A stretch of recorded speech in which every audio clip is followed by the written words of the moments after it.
Welcome, everybody. Good evening, and welcome to another story chat with Sergio Paez. We're going to be talking about story, and guess what? I'm Sergio. Hopefully, you know who I am. You've seen me before because we've been doing this for a while. I welcome you guys to this wonderful story chat and this wonderful evening. We have a lot of good things to talk about, and we're going to be going over more of the submissions from the Drawing and Portfolio Challenge. I hope you guys know about that as well. If not, let me tell you a little bit about it because we have done this free course for a couple of weeks, and it's been amazing, overwhelming, the amount of response that we have. And I'm going to ask you guys for a favor to help me out today too. So stay tuned for that. So what that is a free series of lessons that we've been doing to help your drawings and help your portfolio, especially in regards to storytelling, visual storytelling, and to become a storyboard artist. So those of you who are participating in that, I hope you can join me, and we're going to go over some of those submissions. Now, I must admit, I am still playing catch up. The response has been so fantastic. There are hundreds and hundreds of posts, and myself and my community mentors are scrambling to catch up. So I guess that's a good thing. It's a good problem to have. So forgive me if I have not commented on your work personally. I'm also behind the scenes on email, responding to many of you guys who have responded to us by email, and I'm on there personally giving you guys comments on that too. So forgive me if I have not gotten to your submission just yet, but hopefully we're going to work on this together. And what we want to be doing is at least seeing some of the common things that that come up when we do these types of images, and hopefully what I say will ring true to some of the things that you're doing. Okay. And plus, it's also to have fun and do some drawings and get some things updated for your portfolio. That is all good stuff too. So welcome, everybody. I'm glad to have you here, and let's get into this. Let me talk a little bit about a couple of announcements. Hopefully, you've seen me talk about this too, but I'll just repeat. We still have the registration open for the Story Artist Mentorship. Congratulations to everybody who signed up. I cannot wait. It is a really, really exciting group that's forming this year. Now, unfortunately, we are all sold out on the one-on-one coaching plan.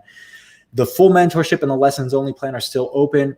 Couple of things that I will say about this, and you can see the link up on your screen there, so you can go and look at the registration page yourself, is that for the lessons only, you unfortunately do not get comments from myself or Nick as the mentors. That's for somebody who's really kind of a self-starter, who has done these maybe online courses before, and you can watch the recorded lessons and really go at it at your own pace. Now, for most people, I'm recommending the full mentorship program. That's where you do get access to the group and myself and Nick Sung, who's also a guest co-instructor and co-mentor this year for the program. So that's going to be really, really, really exciting. So you guys can check that out as well.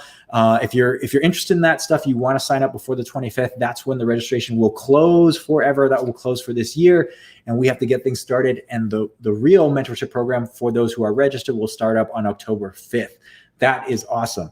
So thank you for everyone who has signed up so far. Now, one announcement I have to make, and this gives me a lot of pleasure and joy to do it, is I've been talking about the Storyboard Art team this whole week, and in the background with Lightbox Expo, a lot of people have helped me to get the things that we're doing. A lot of posts will be like, man, Sergio does all this work. How does he do it? Guess what? I have a team of people who are helping me because I cannot do this by myself. And one of the guys who I forgot to mention, my oversight, I want you to go this. I want to bring this up on screen. Check this out. I want to talk a little bit about our tech supervisor that we have on board for Storyboard Art. This is Danielle. Danielle Delgado he's basically our lead for our tech stuff. So anything server related, anything technical, this is the guy to do it. And I want to tell you a little bit about him, not only because I forgot to mention him, because this guy is just the unsung pro. So let's give him, yay, big digital round of applause for this hero. Let me show you something. I'm going to share my screen really, really quickly for a second. Cool. Let me bring this up. And I want to show this to you because I think it's kind of a fun story. I met Danielle at an animation conference a number of years ago, and he was into Star Wars and he was into story, and we connected that way. And he is actually a video game programmer. Okay, so he's into artwork, and he's helping us because he loves storytelling, and he loves filmmaking and all that kind of stuff. But this is what he does, and I want to take this second to show off. And there's our hero right now, Danielle. Yeah, this guy's awesome. But if you guys need some program, you should hire this guy because he's amazing. But just make sure that you don't take enough time that he's gonna he's gonna go away from storyboard art, because we still need to use him on many things. But I did want to pass you the website. If you go to danielle.043imagine.com, you're gonna see all of his stuff. My friend, we could not do this without you. You are clutch, and you're the reason we are online is basically what it is. So now I did want to mention too that he's behind the scenes working on an update for storyboard art. I haven't mentioned this publicly, but I thought I'd just say this, is that we are changing servers and we're going to be moving platforms and giving a little bit of an upgrade, and that's all coming in 2021.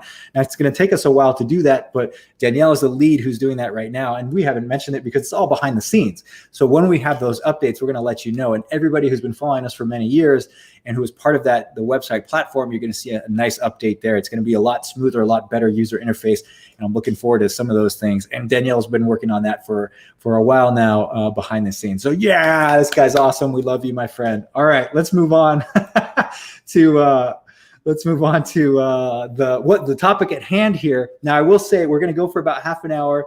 I'm going to try and knock out as many of these comments as I can, and then we'll leave a little bit of time at the end for questions. So let's get into this and have some fun with it. I'm going to do another screen share, and we're going to go to Facebook, where a lot of people are posting things, and get into it there. So let me get set up here for a second, and we'll be ready to rock. And there we are. Okay, hopefully you can see my Facebook. Cool. So let me hide this for a second. So let me go through this. For one, if you're familiar with the Drawing a Portfolio Challenge, there's a number of lessons. The first one had to deal with camera lenses. Their other ones are about doing cool angles, and we're getting to gags. And then at the end, we're going to put all these things together and have an updated portfolio. So there's a lot of different topics, and the lessons are coming in. You know, whenever you guys are doing it, you're posting it. So that's really cool. So let me speed through these, and I'm going to just do some quick comments. Now, think of this as if I'm commenting on your own stuff, because a lot of the things that I say can apply to your images. And that's the idea here. Now, I do also want to mention that I invite you guys, help us out. If you're part of this community and you're posting in the Visual Storytellers United Facebook group, I encourage you to post and comment on other people's work, the submissions. Now, this does a number of things. One, it helps build a community. You get to comment and applaud somebody else's work. You know, let's give constructive criticism to everybody. And then you're also going to understand, build a critical eye when looking at other people's work. And hopefully that will help you create better images yourself. So you see things that you would do that you would like to emulate. And hopefully you see things too that maybe you want to avoid. So there are ways to learn no matter who you're looking at and what kind of images you're taking in. So this one is from Gus Chen. I've seen these before, some really awesome. And I just want to point out how clear the composition is. This is actually pretty centered in the middle, but the beautiful composition, the camera's tilted a little bit. You got these foreground elements that are out of focus. It's really nicely drawn. And what I love is just the clarity. Everything is pointing here to the focal point of this guy. Looks like the Navy SEAL team is saving him and bringing him up into a helicopter or something, some kind of vehicle like that. Look how awesome these action poses are. Again, a lot of really cool things going on with the foreground out of focus and just nice clear poses, really cool action. I love how you've angled the car here. And to me, everything is really clear. I like this. This is a nice touch with the helicopters. The one thing I would say is that maybe this helicopter shape could be a little more clear, because I can tell it's a helicopter and you're doing it really well. This could be slightly bigger. That might help the silhouette and also the readability of that. The first one, at least. The second one, if the first one is clear, then you know that there's another one in the background. You can be a little looser for that. So that's really cool. There's already been a nice series of comments here. Now this one I think is great. I think this is the kiss example. I asked you guys to board out a panel of a kiss. Now I don't exactly know what is going on with the story here, because what is he holding in his hand here? Is that a gun? Is that like a rifle? So one of the suggestions here is you might figure out a camera angle or maybe another unique set of props to put in this image to really make that hone clear and really make that clear. So you get a like from me. Yes, my friend, excellent work, beautiful drawings. I think everybody's commenting on those as well. This one is from Bart. We got a boxing match. Great, right? Isn't this awesome? Look how beautiful this is. Nicely drawn, this first panel here with the wide shot. Really, really cool. One thing that I always say is like, have you tried this? Is taking that image and just tilting the camera lens maybe like 3 or 4 degrees to the right or to the left. That gives everything a little bit of an off kilter. And just to me, it adds a little bit of visual interest. Not everything has to be so straight up and down all the time. Just a suggestion. You don't have to do that for everything. Pretty cool here. I think a couple of things that I might consider is that one is we're a little bit close with the headroom on this boxer that's in the foreground. You're also cutting off the foot here. That's not bad. There's nothing wrong with that. But I might consider, you know, maybe making this a wider camera angle, just pulling the camera a little bit further back. You get a full shot on the two of them. You'd still have one bigger, closer to the camera than the other one. And I think that would work still really nicely. And this shot I think is great. Very, very cool. So all of that is really nice. And yeah, there's no comments on that. You guys help me out. Give some comments to Bart on that one. Really, really cool. Okay, let's go to this. What are we looking at? We're looking at a really nicely composed and nicely drawn image. I'm trying to figure out the story. It looks like we've got a hand up. Okay, I'm not exactly sure what is going on, but it looks well drawn and it looks cool. And this looks like the close-up on that person, and she has like a magic egg in her hand. Yeah, so I'm not exactly sure what the story is. Oh, wait, I get it. There's an egg here. Ah, wait a minute. So if this is a colored egg and that's the focal point, how about we make this one colored as well? You got the lava lamp colored in the foreground. I would actually keep this one black and white. And if you're going to do color, really pop this out, put the color here in this focal point egg. You might also want to do these like comic book swoosh lines, like these motion lines that I always add when I'm doing storyboard panels, because even in a still image, it will look like you're giving movement. And then this close up here, yeah, I mean, it's hard for me to tell a story, so I still don't know. I have a hard time understanding what the egg is, but or this shape here. But it looks cool. It's really really well drawn, and you're also doing some out of focus blur effects, because I love how the background is completely out of focus, and that really does look like a 100mm lens there. So nice job for Katie. All right. Wait, where's the like? Here it is. Boom. There you go. Okay, let's go to Antonija, I think it is, Antonija. It said, all right, this is for lesson 1 exercise. Cool, you marked it. That's great. You got the 24mm here for the first panel, and then a 100mm lens for the second panel. I think these are working really well overall. The one thing I would say, just as far as compositional things, look at how you're centering the character. And she's looking from let's see, she's looking at screen left, okay? Now, look at the space. You have like almost cut in half, so you got 50% here, and then a little bit less, maybe like 40, it's like 60-40 as far as compositional space that you have. One thing you might consider is pushing her to the right third of the image, or just off center here, so that there's a little more space on screen left. And that way it kind of gives like a little bit of breathing room that way. If you do that though, what happens is you might get these, if you're trying to avoid showing the characters or you know, whoever's the students that are at these tables. I'm not sure if that's your point there. At any rate, just some suggestions. I think sometimes it could feel a little bit uncomfortable if you have less space on one side of the screen from where the character is looking, okay? Just a suggestion here. I like the 100mm lens here. This is great. I think one thing that you might want to play up, and this is something you can do too, is if you did that background on a different layer, you could throw that even further out of focus and play with that blur effect, because the line work here is still pretty tight. And I think what a 100mm lens does, it really creates a really shallow depth of field. So there's only a few feet of space in your set, so to speak, or with your actors that are actually going to be in focus. And the foreground and the background is going to be thrown out of focus. So that's kind of the effect that we want. But I think we're doing it pretty good here. So nice job. Excellent. Okay, let's keep moving. Let's moving through this. All right, this one is from Jacob, I think. You pronounced that. And let me read your description here real quick. New to Facebook. Okay, first challenge. All right, great. Let's take a look at the image. Nice storytelling going on. All right. Cool. Yeah, I mean, these are really good compositions, really well drawn, nicely rendered. You know, a couple of comments that I've been giving a lot of people is that a lot of people are tending to put their tones and their line work in a middle tone gray. So it almost feels like you're being a little bit hesitant. And I encourage you guys to be bold. Give me some blacks. Give me some dark line work, some thick, bold blacks. So something that you could do here, instead of this like dark gray, make that black. Make that really dark, maybe a 90% gray. The other thing you can do is put some shadows in there, cast shadow, like where the character is casting a shadow on the ground, and put those really bold, give some good contrast to these things, because they look like just kind of middle of the ground, middle of the road gray there, and everything looks like the same tone. Nothing really pops. Even here, you're really, you know, the light area where you have these papers on the table, you might as well leave those white. And then if you're going to do any kind of shadow under the table, make it really bold black, and you get that nice contrast.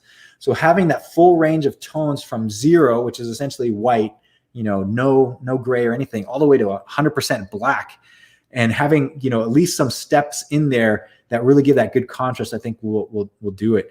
Storytelling wise, I'm not exactly sure what's going on in the first image. Whoops, hold on. Whoa, what happened? What happened? Give me a sec. Back me up. Back. Oh man, hold on. Right in the middle of when I'm supposed to be looking at this. Okay. Sorry. And you know, the messed up thing with Facebook is it sends you all the way to the top. So, so let me go back. Forgive me for having to scroll through this again. Let me find the image I was looking at somewhere here. See, I mean, look how many hundreds of posts we have. This is so fantastic. I love it. I love it. All right. Well, if we don't get to that one, well, we'll just have to move on. Sorry about that. Oh, here it is. I don't know how it kicked me out, but my bad. Anyway, back to this image. I was going to comment about the story. I'm not exactly sure what's going on. It looks really interesting, but is she complaining? Is she complaining in a fast food restaurant? It looks something like that to me, but I think maybe you could have, if this is a fast food restaurant, you could have some burgers. You could have something like that going on. And if it looks like there's also some kind of story here with that this person's a writer or an author or something, and they have a lot of homework, who knows? But I think the story point could be a little bit clearer for that too. All right, Jacob, thanks for your submission there. Let's move on to the next one. And I promise we're going to get to questions. So hold off a little bit on your questions. If you're just listen to me go through these things, I'll pull off the screen share and we'll get to it. Okay. All right, cool. I love it. This is for the car chase example. Now, here's one thing where I would say, you know, play with your camera lenses here. I think we're being a little bit safe, a little bit conservative. I say this message a lot. Is like, think about tilting your camera lens, throwing everything off kilter. You're going to have these buildings that are just vertical right now. You're going to throw them at an angle to the screen, and that'll give a little more dynamic action to your audience. Also think about foreground, middle ground, background. I think you're pretty good with the middle ground and the background, but I don't see any foreground objects. What if you threw this big, what is this, like a Lamborghini or some kind of fancy sports car, put that in the extreme foreground. It's a really big object. And then you're going to push every other shape a lot smaller into the background. That's going to create depth, and that's going to really draw the audience in and create some dynamic action. Cool. Nice. See, I like this. It's kind of what I was talking about with that previous image. You got these big characters in the foreground, you got a middle ground, you got a background. So I love the way you're composing this. Story-wise, I'm not exactly sure what's going on. Looks like some secret action happening. Character kissing. Is this the kiss? So yeah, so I'm a little bit confused. If it is a kiss, then you want to make sure that the silhouettes are working really well. And yeah. All right, let's move on to your next one. This one looks awesome. Navy SEAL. Definitely the Navy SEAL exercise. Cool. Yeah, I would say the same kind of comment here. You're playing it just a little bit safe. You know, you could have really large things in the foreground. How about you push this guy on the screen right here? You make him huge and you fill up this whole area of the frame. And then you get foreground, middle ground, background. You get a lot more depth. Nice stuff, Bart. Really, really cool. Like on that one. Okay. I like them all. All right, let's go to this one. Nice. All right, cool. Yeah, I think this is from lesson 1, is the example where we want to show a wide angle lens and a 100mm lens. And this one, it looks like there's something lurking in the background, which is cool. And then you got this guy in the extreme foreground. So this is kind of like a horror story shot or a mysterious shot. One thing I think is probably not helping as much in this image is your perspective grid. Even though I like that you guys do that, I encourage you guys to put the perspective grid in there. It's competing a little bit with the background. So, and it's also, it's in tight focus. So that kind of draws out kind of defeats the purpose with the lens thing. So I would actually put the perspective grid and, reduce the opacity on there, make sure it's on a different layer. And you might want to, I would even consider maybe putting that out of focus too. This is all good. Yeah, this works really well for a wide shot. It looks like he's in a hallway, but the hallway is not that defined. I would consider tightening up some of your line work that you have for the background here. And then one thing I've been telling a lot of people too is the silhouettes on your poses here. You're doing a good job. I like how you're really trying to push the dynamic nature of this shot. So that's really great. But I'm missing some of the silhouettes on the background monster characters and on this character in the foreground. Get his arms out there. You have him like running. Make sure that they're all really clearly defined. And hopefully you understand what I'm saying when I say silhouette. That means it's just a pose. It's just black and white. And if you think of a shadow, right? A shadow is cast on there and all you can see is a shape. That's a silhouette. And you want to make sure those silhouette is so clear, you know exactly what's going on in the pose, that it's really identifiable that way. Okay. Awesome. Great job. Who is this? This was Kevin. Excellent work, my friend. Keep that up. Keep that coming. Let's go for a couple more. We're going to speed through a little bit and then we'll get to your questions in a second. So this one is from Alan. Oh, nice. Is this is this a SEAL? Is this the Navy SEAL rescue? Wow, cool. I love it. You guys have put a really interesting spin on this. This is really nice. I don't have many comments on this. This is well drawn. You have some good perspective going on. The storytelling is really clear. You got a frame within a frame.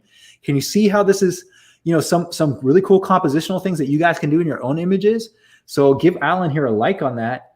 Nice one. Yeah, this one, John even said the whole movie in one frame. Really, really cool. Very, very nice job. Okay. Oh, and a similar setup. These guys almost look like they're Ninja Turtles because they got the mask on. So that might be one comment that I would say here is that you might want to consider your costume design here. That instead of maybe like an eye band here, that maybe they have a hat or something different so that you don't get it confused with like a band of Ninja Turtles. But they, you can tell with the tail. The other thing I would do with seals, as some of these guys have big tusks or like teeth, so you can use that as a character design. Oh, this poor guy! Look at this guy in the background. Well drawn, really nicely drawn overall. So excellent work here. Boom, you get a like. Okay, let's keep going. We'll do a couple more, and then we'll go to questions. So is this making sense? Hopefully, you guys are, you hear me talk all the time, but I want you to at least understand where I'm coming from with making the images clear and making them nice and well drawn. All right, this one is the 100mm lens. Okay, cool. This is something that I want to point out. Now, 100mm lens, it's really, really long. So the physical lens is long. The amount of glass in that lens is, more than you're going to have in a wide angle lens. And what happens is it narrows. Think of it like a telescope. In a telescope, you only see a really small amount of your image, and it's going to be zoomed in a lot. So 100mm lens, this looks more like a wide angle lens to me. You're looking more at like 35mm or even closer to the 24mm, because what you would do here is you would show less of the background. You wouldn't be able to have as many characters in that shot, and you'd have to throw a lot of things out of focus. So your background would be completely out of focus. And maybe even your foreground character here would be out of focus. The only thing would be in focus would be like the middle ground and this orb that she's holding here or floating in the air. Okay, so just make sure that the way you're doing this will reflect the lens choice that we've been talking about. Well drawn though, nice composition. So very, very cool. All right, so you can see we've only gotten through a couple of these, and it's just there's so many more that you can be talking about. So help me out, my friends. Go in there, start commenting on people. If you see people without a comment, just say your opinion. Say, do you like it? Give them a thumbs up, give them a like, and make sure that we're all staying positive and giving constructive criticism on the things that we're doing. All right, let me go back and we'll go to the questions here. Hopefully this is making sense. Part of this exercise is that you guys get in the habit of drawing more and more, thinking about storytelling, figuring out how to compose a shot like the Navy SEAL stuff with either guys with guns, figuring out what kind of story you can do for that. So that's always really, really important. All right. Yes. Awesome. Hopefully you're responding to the images that we're seeing. So thank you for that. Amazing. I agree. All right. Let me. Okay, let me look at some of the chat here, and we'll bring up some of the questions that are being asked, and hopefully get to a lot of them. Yeah, it is overwhelming. Dude, you have a ton of these submissions. Correct. There's so many. That's great. I love it that you guys are so into storytelling. So that's great. Hey, thanks for this one, JC. Congrats to the new students of the Mentorship 2020. You guys are going on one hell of a ride this year. Yes. All right. JC is one of our former mentorship students. He is a pro. He's been working on movies. That guy, check out his work. He's doing awesome stuff. And I was really happy that he was in the mentorship last time. We're going to have a really, really good batch of students this time. There's all kinds of levels, but the quality is there. The storytelling is going to be amazing. It's really going to be a lot of fun. So welcome to everybody who's in the mentorship this time. All right. Let me go to, tons of submissions, right? Tons and tons of submissions. Okay. Let me go to some of the questions here. Good question here from Sai. Am I late to start the portfolio challenge now? I've been busy with my other work past few days. No, you still have time. We're still going to do this up until the 25th. We've extended this a little bit. It was supposed to end in 2 days on the 18th. We've extended it a little bit more because we're just still trying to catch up to everybody. And like I said, that's why we need the help there from the community. If you're in there, if you post something, how about at the same time you give people some comments on the work that they're doing? That will help us out a lot. So jump in there for sure. All right. Oh, thank you for this one. Wahab is also one of our community mentors. Give us info about your assignments, label them. Is it assignment 1, assignment 2? Post any references you use in your boards. That will help us a lot. That'll help everybody in the group. And give us some comments. You can throw that in there as you're posting your images. Yeah, never too late to start, for sure. All right, let me see.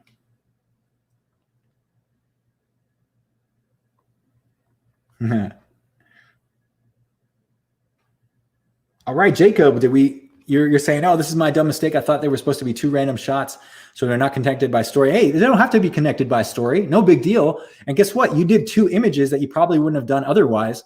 So I think it's great. And you can still use this stuff in your portfolio. That's what it's all about. So I think what you're referring to is the fact that you just did images and there were 2 independent scenes.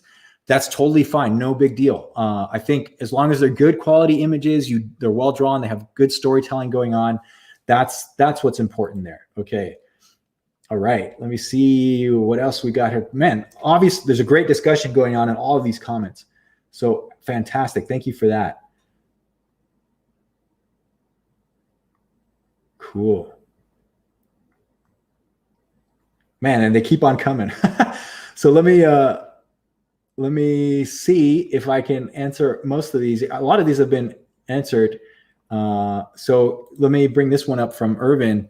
What to post on my Instagram that says I do storyboards, boards, character design, etc. Right? So if you're going to be a storyboard artist, you got to post storyboards. You have to post things that are in the rectangular composition, a 16:9 or more rectangular composition. Post that stuff to your Instagram. You can do character designs too, but just know that a character design, you're more focused on the pose and the actual clothing design and maybe the design of the proportions of the character and the facial features.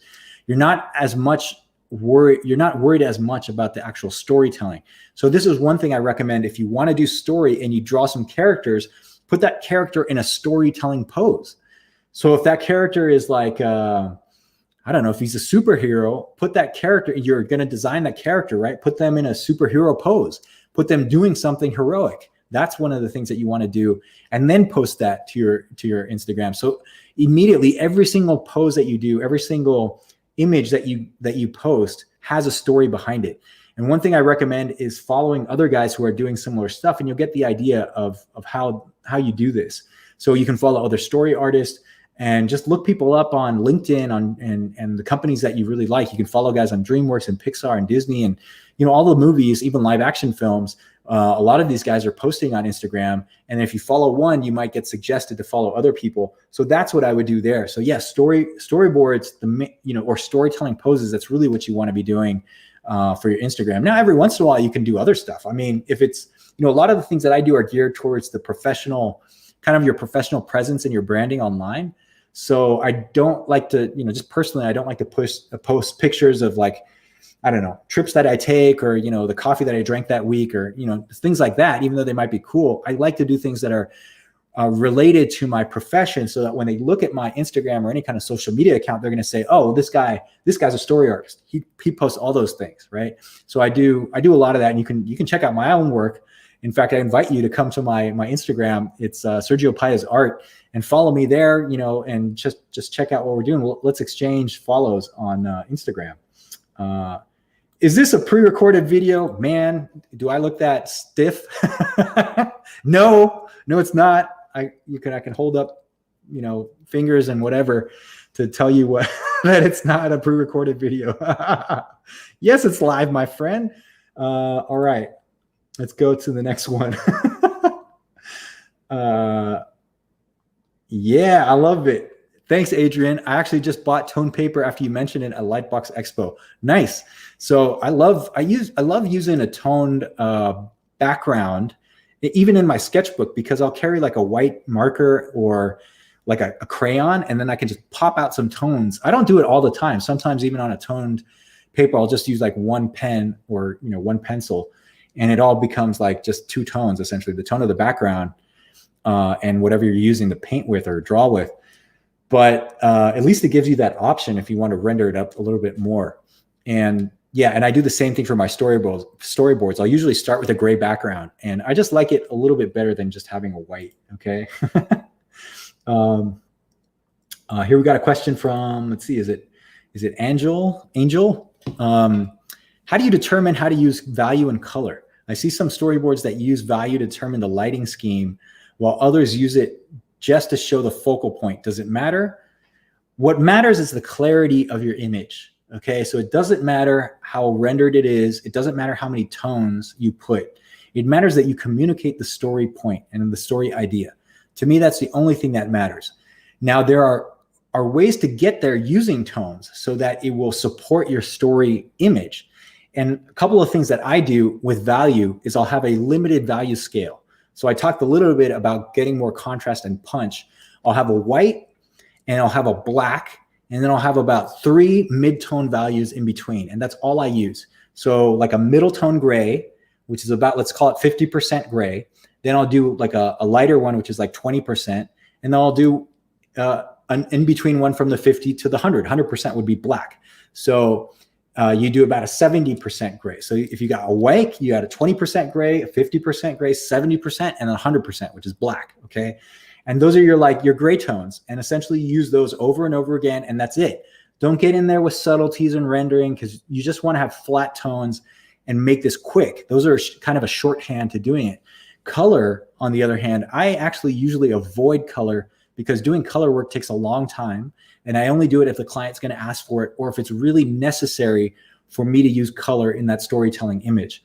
So in a couple of the examples that we saw today, there was a little bit of color that kind of popped out the focal point. And I think that's really cool if you want to do that. You'll see that in some movies. Sometimes story artists will use colors to differentiate different characters. So if you have multiple characters, you can assign a color to each character, and that will make them pop out a lot easier. And you can do this really simply in a program like Toon Boom or Photoshop. So that's one way to do that. Okay. Cool. We're almost getting to the end of this. So let me go and ask some other questions here and get to the last ones. Cool. Let me bring this up. So how do we categorize our portfolio website, all of these single panel frame stories? Should we just put it under illustrations and drawings? No, I say you should put this under storyboards. It should be a completely separate section from illustrations and drawings. And if you've done these with a compositional frame, they're going to look like storyboard panels, and you put them there. So if somebody is looking specifically for story work, you click, somebody clicks on that link on your website, and right there it's going to be storyboard. So I usually put a story section or a storyboard section in your website, and it's all these kinds of panels. It could be animatics, it could be any of that stuff. Good question there. Cool. All right, I think let's pull this one up, and I think we're gonna have to call it a night after this one. So let's see, Lee Glem, right? Am I pronouncing that right? Sorry if I'm butchering your name here. So I do storyboards for children's shows that will be animated by cutout. So the animation angles are very limited to adjust to the rigs. Do you have any advice to keep the visuals interesting? Yeah, I mean, you're obviously going to have to follow the requirements of the show that you're working on. One thing that I would do, if you can, is try and make as much as possible a difference from try and make this cinematic. And by what I mean by that is trying to give a lot of depth. If you can, you have to go with the style of the show. But I usually like to put a foreground, middle ground, background, make these things overlap. So you get things that are close to the camera and you get things that are going away from the camera. And then you do a variety of that. And even if in like a cutout show like South Park, even a show like that, you can make those things cinematic by the way that you're composing the compositions. Now, the animation can be limited and the way that you're doing it can be limited, but you still want to make it interesting. That is really key. And so some of the things that I would do there is change the shapes. So you have big shapes versus small shapes, and you move those things around on screen. So if something comes out on screen and it's like in the middle ground, have that thing like hop towards the front of the camera and hop towards the foreground. And that way you have a little more depth. And hopefully within the style of the show that you're doing, you can allow for that. Yeah, because you know, South Park is actually supposed to be cutout animation, but they do that in 3D. I think they used Maya. At least last time I heard. I don't know if they have any updates on that one. Maybe you guys can figure that out and let me know what they're using nowadays. But there are ways to get those looks without, with using modern technology, and also not sacrificing the cinematic or visual interest of your audience. Okay, that's a really great question. All right, my friends, I think we'll end by just telling people the updates of what we're doing. We still have the registration for a Story Artist Mentorship. That's ongoing. That's going to end on the 25th. And also the Drawing Portfolio Challenge that we've been talking about tonight will also end on the 25th, and that will close down. So make sure you get all your submissions, and we'll share as a community. And again, help us out, label your stuff, and then give some comments on everybody else's work. And let's grow as a community and share with each other. All right. Thanks for joining me tonight. And we'll be back next week with more live reviews. Okay. Talk to you soon. See ya. Bye-bye.